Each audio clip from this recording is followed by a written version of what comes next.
Bonjour à tous, c'est Claire, bienvenue dans cette vidéo où je vais vous présenter un oracle qui s'appelle le message des pierres qui m'a été envoyé par Trédaniel, que je connaissais pas et ça a été une excellente surprise pour moi et c'est peut-être d'ailleurs un de mes oracles préférés sur les pierres. Alors, je vais vous expliquer pourquoi. Donc il arrive dans une boîte classique, hein, c'est vraiment le truc classique de Trédaniel. Derrière, on a l'explication, donc le message des pierres, du cœur de la terre à notre propre cœur. Issues des profondeurs de la terre, les pierres ont une énergie et une puissance symbolique qui en font un support privilégié pour l'éveil de la conscience. Mémoire de l'évolution, elles nous délivrent des messages essentiels en rapport avec les lois qui régissent l'univers et la vie sur Terre pour nous guider dans notre quotidien. Donc il y a 64 cartes. Qui sont des invitations à travers le massage des pierres à plonger dans les tréfonds de la conscience pour découvrir des trésors de connaissances et de sagesse. Donc, moi, ce qui m'a plu, je vais vous montrer après hein, le livre et les cartes, c'est vraiment l'approche de l'auteur et ce que vous voyez ici, la vision des pierres. Et je trouve que c'est très inspirant et très intelligent aussi. Donc voilà, alors, hop, on ouvre la boîte. On a un joli... j'aime bien là, ces couleurs. Et puis, on a un livre et puis un sachet avec les cartes. Donc, le livre n'est pas très gros, mais il est brillant. Il est hyper intéressant. Et puis donc, dans le petit pochon, nous avons les pierres. Alors, voilà, donc, comme d'habitude, on a, enfin pas comme d'habitude, mais comme sur beaucoup de jeux, on a une dorure. Voilà, et puis après, on a à chaque fois la pierre, avec une photo de la pierre avec un fond de sable, et puis un petit message si on a envie de juste tirer la carte et d'avoir quelque chose de rapide. Voilà, mais ce qui est intéressant, c'est quand même d'aller travailler avec le livre parce que il apporte plein de choses qui sont très intéressantes. Donc par exemple ici, vous voyez, on a Agathe Feu. Ne te perds pas dans la multitude des tentations du monde, laisse ton désir ultime s'approfondir et te guider. Voilà. Donc on sent qu'il y a vraiment quelque chose de spirituel dans cette approche des pierres. Et donc oui, et ce côté spirituel, ça peut être soit on va pouvoir tirer une carte et travailler avec cette carte, soit on va aller choisir la carte en fonction du message dont on a besoin. Voilà. Donc pour moi, c'est un vrai jeu de, enfin c'est un vrai outil de travail. Alors, note de l'auteur, qu'est-ce qu'il a mis? Ce jeu de cartes oracle est une invitation à sauter à pieds joints dans la vie, une vie surprenante et pleine de ressources qui ne demande qu'à être pleinement vécue. Voilà, il nous délivre un message venu du fond des âges et de la conscience, mais il possède aussi un avantage considérable par rapport à la plupart des oracles. Il offre en effet la possibilité d'un support concret pour incarner chaque message. La pierre même, qui porte en elle ce message, peut aussi nous accompagner dans son intégration. Donc si vous avez des pierres, bien sûr que ça sera hyper intéressant d'associer la pierre qui a été tirée avec la pierre que vous possédez. Alors, je vais vous lire pas mal de choses parce que vraiment, je trouve très, très incarné et brillant, je le redis à nouveau, tout ce qui est écrit sur les pierres. Trop souvent, les pierres sont considérées comme des moyens d'obtenir ce que nous désirons et au contraire, d'éviter ce que nous rejetons. C'est le propre de l'ego de vouloir posséder ce qu'il considère comme positif et de se débarrasser de ce qu'il juge négatif. La proposition de ce jeu de cartes d'oracle est tout autre. C'est une invitation, à travers le message des pierres issues des profondeurs de la terre, à plonger dans les tréfonds de la conscience pour y découvrir des trésors de connaissances et de sagesse. Ce n'est pas à l'intellect que s'adressent ces messages, mais à notre cœur qui, lui, est capable d'en goûter la saveur. Donc c'est voilà, le lien aussi avec la terre et la mer nourricière. Donc il y a quelque chose...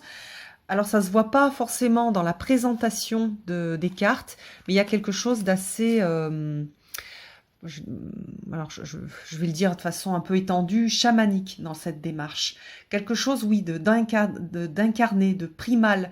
On va aller connecter ces vieilles énergies qui sont là depuis toujours, ce souvenir des pierres, cette sagesse des pierres qui, à nouveau, sont là depuis la nuit des temps. Donc c'est vraiment hyper intéressant d'avoir cette perspective-là dans un jeu de pierre. Alors voilà l'état d'esprit. Bon, je peux pas tout vous, je peux pas tout vous lire, mais voilà, chaque phrase en fait, il y a peu de choses, mais tout ce qui est écrit est passionnant. Voilà, alors les propositions de tirage. Retournez les cartes que vous avez tirées, les compléter, regardez les messages. Donc tirage en une carte. Avec un travail si on a déjà la carte, si on a déjà la pierre, pardon, chez soi. Donc il conseille, alors oui, il a écrit un autre, enfin il a écrit un ouvrage qui s'appelle La quintessence des pierres, qui je pense peut être très intéressant si la démarche vous plaît. Je pense que ça peut être intéressant, mais je l'ai pas ce livre, donc mais en tout cas voilà, maintenant que je le vois, j'avais pas fait attention. Je pense que ça peut être un ouvrage très intéressant pour travailler avec les pierres. Donc un tirage en 2 cartes avec la complémentarité et l'alliance, donc ça on le retrouve, hein, c'est des tirages classiques, mais avec une base donc de pierres. Même chose, un tirage en 3 cartes, avec la trilogie d'un projet, donc le plan de l'esprit, l'âme du projet, pardon c'est ici, le plan du cœur et puis le plan physique. Hop, qu'est-ce qu'il y a d'autre en 7 cartes avec un chemin de vie.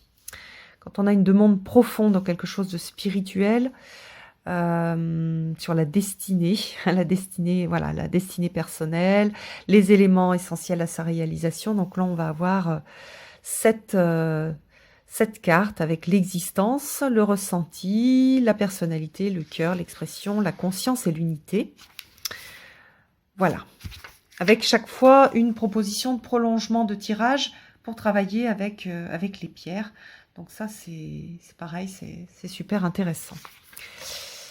Alors, donc après, qu'est-ce qu'on a au niveau des pierres? Alors, bah, on a l'agate, on va la lire. Donc, hop, ça c'est l'agate feu. Ah voilà, puisqu'on a la carte. Donc vous voyez, on a le message qui est réécrit, le message de la carte qui est réécrit. Et puis pour celle-là, on a, voilà, bien que certaines traditions spirituelles expriment leur méfiance vis-à-vis du désir, celui-ci n'est pas pour nous une menace en soi. Le désir est une force de vie prodigieuse qui fait exister le monde et fait de nous des êtres incarnés. Le problème réside plutôt dans le fait de ne pas reconnaître son vrai désir, de ne pas réussir à pénétrer jusqu'à son cœur. Si nous restons à la périphérie de notre désir profond, nous nous éparpillons dans une multitude de désirs superficiels. La clé pour se protéger de cette dispersion du désir est de tourner notre regard vers l'intérieur pour y découvrir notre vrai désir et rester en intimité avec lui. Là est notre vrai désir, là aussi nous trouverons notre cœur. Donc vous voyez que c'est profond comme message, c'est pas un petit message superficiel, il y a un vrai travail qui pour moi est un travail spirituel. Parfois on a des choses aussi liées à la psychologie, mais il y a vraiment un vrai travail avec ces pierres. Donc on va avoir ça pour toutes les cartes. Voilà, et à chaque fois, moi vraiment j'aime bien parce que j'adore les gens qui sont capables d'écrire des phrases ultra simples, avec des mots simples, avec des, comment dire, quelque chose de court et dans lequel il y a énormément de signification. Donc c'est pour moi voilà, un vrai défi, c'est difficile à faire. C'est facile d'écrire des choses, d'écrire des pages et des pages sur des sujets et puis finalement pas mettre grand chose. C'est beaucoup plus difficile de mettre des phrases qui ont toute une signification profonde et intéressante. Donc voilà, bravo à l'auteur. On sent que c'est vraiment un passionné, quelqu'un qui a vraiment intériorisé ce travail avec les pierres. Et j'adore. On a la table des matières aussi. Et puis maintenant, je vais vous montrer les cartes. Alors, je les ai pas retriés par ordre alphabétique, mais ça n'a pas vraiment de, comment dire, c'est pas d'intérêt particulier. Alors, donc voilà, on a l'agate feu, on a l'opale de feu. Donc là, on parle aussi de désir. Le désir est le feu qui permet à l'énergie vitale de se déployer. Le ressenti permet d'en goûter la saveur. Voilà, donc 2 cartes sur le désir. Ah, qui se sont trouvées à côté par hasard. Bon. Alors, Labrador. Je pense que c'est une labradorite. Je vais regarder. Ah non, Labrador et labradorite, c'est pas la même chose. D'accord, bah j'irai voir au niveau cristallographie. Au niveau cristallo, ce que c'est la différence entre les deux. Donc voilà, Labrador, l'ambre, l'aigle marine. Donc, je vous laisse lire, faire une petite pause si vous voulez lire un petit peu les messages. La moldavite. Donc on retrouve le lien au chakra avec les couleurs. Vous voyez qu'ici, elle est liée au cœur. J'adore cette pierre, c'est vraiment beau. La malachite. J'adore aussi la malachite. Bon, j'aime beaucoup de pierres. Tiffany, je ne connaissais pas. La vie est un perpétuel mouvement. Toute structure établie est amenée à se transformer. C'est la loi de l'impermanence. Alors, topaze bleu. Topaze impérial. Et turquoise. Le rubis. Séraphinite. Shungite. Je sais pas comment on prononce, parce que ça fait gîte en fait. Shungite. Spinel noir. Sugilite. Alors moi, je connais pas toutes les pierres et je suis très loin de les avoir toutes. Donc, ça permet de travailler sur les pierres sans les avoir. Ou s'il y a vraiment une pierre qui nous parle, bon, le quartz rose, là, il y a beaucoup de gens qui l'ont, mais s'il y a une pierre qui nous parle, de décider d'aller acheter cette pierre-là. Donc, ça peut être aussi un jeu ou une pierre qui sort souvent, sachant que, par exemple, si c'est une émeraude, on peut prendre des émeraudes brutes ou qui ne sont pas de qualité suffisante pour rentrer dans de la joaillerie, pour travailler avec cette énergie de l'émeraude. Sachant que la perfection en joaillerie, c'est pas la perfection de la pierre. La pierre, elle est toujours parfaite. L'œil de fer. Jade. Le jaspe rouge. L'améthyste. Alors ça, c'est ma pierre. En se purifiant des énergies grossières qui le polluent, l'être humain peut accéder à la conscience, sa véritable dimension. Magnifique. L'aphrodite. L'aventurine. Donc là, on reconnaît en fait les donuts qu'on peut acheter pour en faire des colliers. Zircon. Le grenat. Là, pierre brute de grenat. Alors, c'est quoi? J'ai une bague, en fait. J'ai une très ancienne bague qui avait été offerte par, soi-disant, un prince arabe à ma tante et dont j'ai hérité.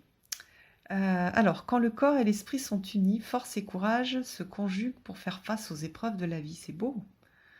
Ah. Le cristal de roche. L'hématite, avec laquelle je travaille pas mal en ce moment, parce que j'ai un chapelet en hématite que j'utilise pour faire le travail avec Marie. Du cœur de la terre à celui de nos cellules, la vie a besoin pour s'incarner d'une volonté et d'une structure.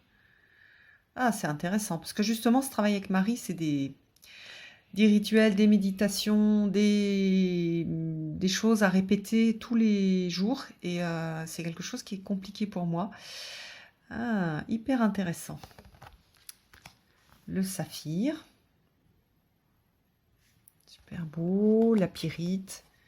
J'aime beaucoup la pyrite aussi. La tourmaline, melon d'eau. L'œil de tigre. la tourmaline noire, la citrine. Qu'est-ce qu'on a? Une agate. Toutes les agates qui sont colorées rose, bleu flash, etc., ce ne sont pas des agates, enfin, ce sont des agates, mais qui ont été colorées après. L'agate, elle a cette... voilà, présentation naturelle, c'est ça. Staurolite, tiens, ça je connais pas. Oh, c'est intéressant, on dirait une structure cubique. La nature cherche toujours son équilibre par la complémentarité. De même, chez l'être humain, vie matérielle et spirituelle doivent s'équilibrer. Larimar, pierre de soleil, lapis lazuli, phrénacite, pierre de lune avec l'énergie féminine, l'opale, noble, magnifique. Charoïte, charoïte, je connais pas. Varicite, la fluorite, ah, jolie celle-ci. Ah, ne te laisse pas abuser par les illusions du mental. En toutes circonstances, garde l'esprit clair pour voir la réalité sans distorsion. Ah, et voilà la fameuse labradorite, la kunzite, tanzanite. J'adore ces noms de pierres. Ça fait voyager en fait. Ah, une jolie calcédoine bleue. Il y a une calcite orange aussi. Magnétite. Ah, je crois que c'est la seule où on a un autre, un élément différent. C'est pour montrer le côté magnétique justement de la magnétite. On a un élément humain. Un péridot, l'azurite, super beau. Blend. Bougie. Moki. L'obsidienne, chrysocole, j'adore la chrysocole, j'en ai une, je trouve ça vraiment super joli. L'obsidienne, l'arme d'Apache, rhodochrosite, cornaline, avec laquelle je fais pas mal de... Enfin, j'ai pas mal travaillé, c'est vraiment une pierre dont j'ai besoin. Voilà, qui supporte l'incarnation. Et puis l'agate à fossiles. Donc voilà, je trouve que c'est un super jeu. Par rapport à d'autres jeux que j'ai pu vous montrer, notamment des jeux anglo-saxons, par exemple il y en a un d'Alana Fairchild avec les cristaux et il y a des déesses, des anges. Il y a un côté, je trouve, très incarné et vraiment de connexion à la pierre. Là, on est vraiment dans un travail de lien à la pierre qui est lié à la terre, non pas, et non pas au ciel, comme on peut le voir dans d'autres jeux. Donc je l'aime beaucoup. Et on a la pierre telle qu'elle est, telle qu'on peut la trouver. Et du coup, bah voilà, on l'a pas sous forme. Par exemple, il y a un autre jeu que j'aime bien, mais où la pierre est sous forme d'une représentation lumineuse. Là, on a vraiment, voilà, la pierre. Le dos, je vous l'ai montré. On a des petites étoiles. On a une structure géométrique aussi. Une étoile à 5 branches. Enfin 2 étoiles à 5 branches, avec un peu cette idée aussi d'humanité dans le 5 que je trouve intéressante, et au milieu des étoiles. Donc je trouve le symbole très sympa. Voilà. Donc en résumé, je pense que ça va certainement devenir enfin, c'est en train de devenir un de mes jeux préférés sur les pierres. D'ailleurs, pour pouvoir l'emmener plus facilement et qu'il soit plus petit, je découperai peut-être. Mais j'en sais rien parce que j'aime bien aussi le fait que ce soit entouré. côté un petit peu cadre, c'est pour le coup que, vu la façon dont c'est présenté, j'ai envie aussi peut-être de le conserver. Voilà, je vous remercie de m'avoir suivi. Voilà, si vous avez d'autres questions sur le jeu, n'hésitez pas à les poser sous la vidéo. Voilà, puis vous pouvez aussi commenter sur votre lien aussi aux pierres. Qu'est-ce qui vous parle le plus? Quelque chose de plus, on va dire, dans la tradition chamanique de la terre, voilà, des profondeurs de la terre, de la mémoire de la terre, ou des choses un peu plus liées à des anges, comme on peut le voir sur certains autres jeux. Voilà, je vous laisse commenter dessous. C'est toujours intéressant de partager, en fait, en toute bienveillance, hein, bien sûr. L'idée, c'est toujours de parler de soi et d'être dans la bienveillance vis-à-vis et des commentaires des autres et du travail qu'a pu faire l'auteur du jeu. Je vous embrasse tous et je vous donne rendez-vous pour une prochaine vidéo. À bientôt!